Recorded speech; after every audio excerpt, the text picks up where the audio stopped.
ശൈലജ ടീച്ചറെ അടക്കം വെട്ടി. ആർക്കു വേണ്ടി? സ്വരാജെ മരുമോനെ കൊണ്ടുവരാൻ. സ്വരാജിന് അപ്പോഴാ മനസ്സിലായത് പിണറായി വിജയന് കുപ്പായിട്ടിട്ടോ പിണറായി വിജയന്റെ ബോഡി ലാംഗ്വേജ് സ്വീകരിച്ചിട്ടോ പിണറായി വിജയനെ പോലെ സംസാരിച്ചിട്ടൊന്നും ഇയാളുടെ അടുത്ത് കാര്യമില്ല, മരുമോനെ കഴിച്ചിട്ടേ ഉള്ളൂ. അങ്ങനെ സ്വരാജ് റബലായി. ഇപ്പോ പിണറായി വിരുദ്ധ മുന്നണിയുടെ തലപ്പത്താണ് സ്വരാജ് ഉള്ളത്. അതുകൊണ്ട് ആ പണി കൂടി അവസാനിപ്പിക്കാനാണ് പിണറായി വിജയൻ ഇവിടെ കൊണ്ടുപോയി ഇട്ടത് എന്നെങ്കിലും സ്വരാജ് മനസ്സിലാക്കുന്നത് നല്ലതാണ്. ശൈലജ ടീച്ചറെ പാർലമെന്റ് തെരഞ്ഞെടുപ്പിൽ വടകരയിൽ തീർത്ത പോലെ പിണറായി വിജയന്റെ കണ്ണൂരിലെ ഏറ്റവും വലിയ എതിരാളി പി ജയരാജനെ വടകരയിൽ കൊണ്ടുപോയി തോൽപ്പിച്ച് അവസാനിപ്പിച്ച പോലെ പാർട്ടിക്കകത്തുള്ള സമരവും സ്വരാജെ നിർത്തിക്കോ എന്ന് പറയാനാണ് നിലമ്പൂരിൽ സ്വരാജെ നിന്നെ കൊണ്ടുവന്ന് നിർത്തിയത് എന്ന സാമാന്യ ബോധമെങ്കിലും നോമിനേഷൻ കൊടുക്കുന്നതിന് മുമ്പ് നിനക്ക് വന്നാൽ നിനക്ക് കൊള്ളാമെന്നല്ലാതെ ഐക്യജനാധിപത്യ മുന്നണി ഈ മണ്ഡലത്തിൽ ഞങ്ങളോട് കാണിച്ച നിങ്ങളുടെ നെറികെട്ട രാഷ്ട്രീയ പ്രവർത്തനങ്ങളെ നിങ്ങൾ ആരെ ഉപയോഗിച്ചാണോ ചെയ്തത് ആ മനുഷ്യൻ തന്റെ തെരുവിലേക്ക് വലിച്ചെറിഞ്ഞു കാണിച്ച ഈ തെരഞ്ഞെടുപ്പില് ഞങ്ങൾ മത്സരിക്കുന്നു.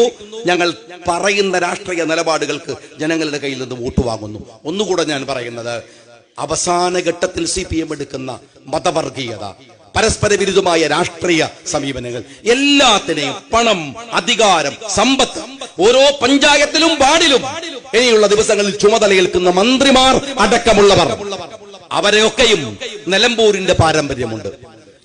ഇവിടെ ആര്യാടൻ അന്തി ഉറങ്ങുന്ന ഒരു മണ്ണുണ്ട്. എന്നോട് ഒരാൾ ചോദിച്ചു, ഇന്ന് പത്രക്കാരൻ ചോദിച്ചു, നിങ്ങൾ ആര്യാടനെതിരെ അഭിപ്രായ വ്യത്യാസം പറഞ്ഞിട്ടില്ലേ? എന്താ ഇതിൽ ഇത്ര വലിയ സംഭവം ഉള്ളത്? CPMകാർക്ക് അത്ഭുതമാണ് മറ്റൊരു മുന്നണിയിൽപ്പെട്ട ഒരാളെ വിമർശിക്കുന്നത്. ഞാൻ ചോദിക്കട്ടെ, ആര്യാടൻ മുഹമ്മദിനോടല്ല, ഞാൻ ലീഗുകാരനാണ്. കോൺഗ്രസിൽ നെഹ്റുവിനെ കഴിഞ്ഞിട്ട് വേറെ നേതാവില്ലല്ലോ. ആ പണ്ഡിറ്റ് ജവഹർലാൽ നെഹ്റുവും ലീഗും തമ്മിൽ തർക്കമുണ്ടായിട്ടുണ്ട്. നെഹ്റു ഇങ്ങോട്ട് പറഞ്ഞിട്ടുണ്ട്, CH മുഹമ്മദ് കോയ സാഹിബ് അങ്ങോട്ടും പറഞ്ഞിട്ടുണ്ട്. ഞങ്ങളൊരു മുന്നണി എന്ന് പറഞ്ഞാൽ ഒരു പൊതു മിനിമം പരിപാടിയാണ്, അല്ലാതെ മേധാവിന്റെ മുമ്പിൽ ട്രൗസർ ഊടിക്കൊടുക്കുന്ന രാഷ്ട്രീയ നിലപാടിന്റെ പേരല്ല UDF എന്നത്.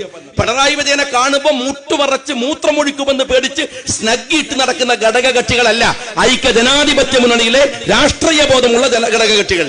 ഞങ്ങൾ അഭിപ്രായ വ്യത്യാസം പറയും. ഞാൻ ചോദിക്കട്ടെ, ഷൗക്കത്തുമായി ബന്ധപ്പെട്ട രാഷ്ട്രീയപരമായോ മറ്റു തരത്തിലുള്ള എന്തെല്ലാം അഭിപ്രായ വ്യത്യാസങ്ങൾ ഞങ്ങൾ തമ്മിലുണ്ട്. പക്ഷെ നിലമ്പൂരിലെ തെരഞ്ഞെടുപ്പ് അതല്ലല്ലോ. നിലമ്പൂരിലെ തെരഞ്ഞെടുപ്പ് UDFന്റെ തെരഞ്ഞെടുപ്പാണ്.